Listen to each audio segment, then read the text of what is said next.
অনাস্থা ভোটে অপসারিত তৃণমূলের প্রধান ফেরদৌসী খাতুন। মহাজোটের 20 সদস্য সমর্থনে প্রস্তাব গৃহীত। রঘুনাথগঞ্জ মহকুমার একটি গ্রাম পঞ্চায়েতের অনাস্থা প্রস্তাবকে ঘিরে রাজনৈতিক টানাপোড়েনের অবসান ঘটল ভোটাভুটির মাধ্যমে। অনাস্থা প্রস্তাবের উপর অনুষ্ঠিত ভোটাভুটিতে মহাজোটের 20 জন সদস্য প্রধান ফেরদৌসী খাতুনের বিরুদ্ধে ভোট দেন। সংখ্যাগরিষ্ঠতার ভিত্তিতে তিনি প্রধানের পদ থেকে অপসারিত হন। প্রশাসন সূত্রে খবর, নির্ধারিত নিয়ম অনুযায়ী শীঘ্রই নতুন প্রধান নির্বাচনের জন্য বৈঠক ডাকা হবে।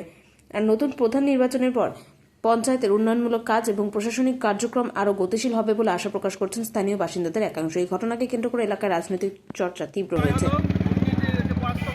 আমি জানি 6 মাস পরে আমার প্রধান বিরুদ্ধে সাদা খাতায় সই করে এমন সই করে সাদা খাতায় সই করে সব কিছু পাস করিয়ে দিত। প্রথমে আমি প্রতিবাদ করেছি, প্রধান এফআইআর করে বছরে 2বার কেস খেয়েছি আমি। আর আজকে আমার প্রধানকে পরাস্ত করতে বা অনাস্থা রেখে তাকে দুর্নীতি থেকে বস্তু দূরে হটিয়ে দিচ্ছি। আমাদের এখন তাই হলো।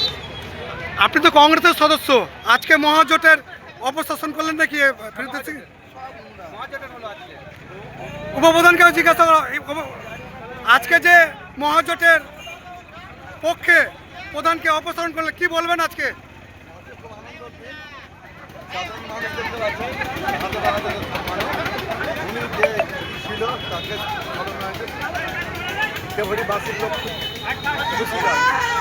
আপনার নাম?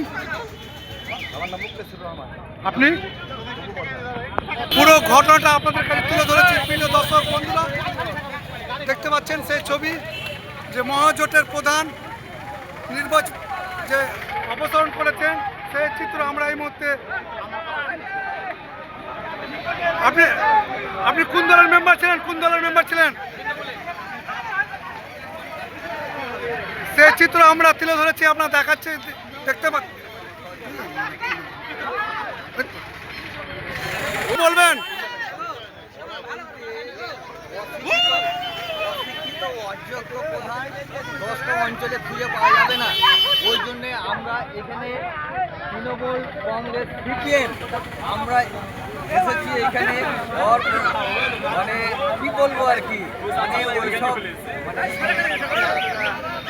অপদস্থ অশিক্ষিত প্রধান তো বাজে ব্যবহার, ওই কারণে দুর্নীতিতে যুক্ত হয়ে আছে। ওই জন্যে আমরা তার বিরুদ্ধে এই অনাস্থা আমরা এক জায়গায় সবাই।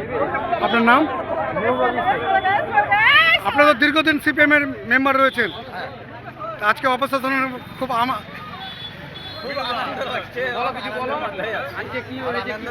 এবার যাই হোক, আমাদের পঞ্চায়েতে এবার কাজ হবে। মোটামুটি 10 বছর বিভিন্ন জায়গায় আমরা মিলেমিশে আমরা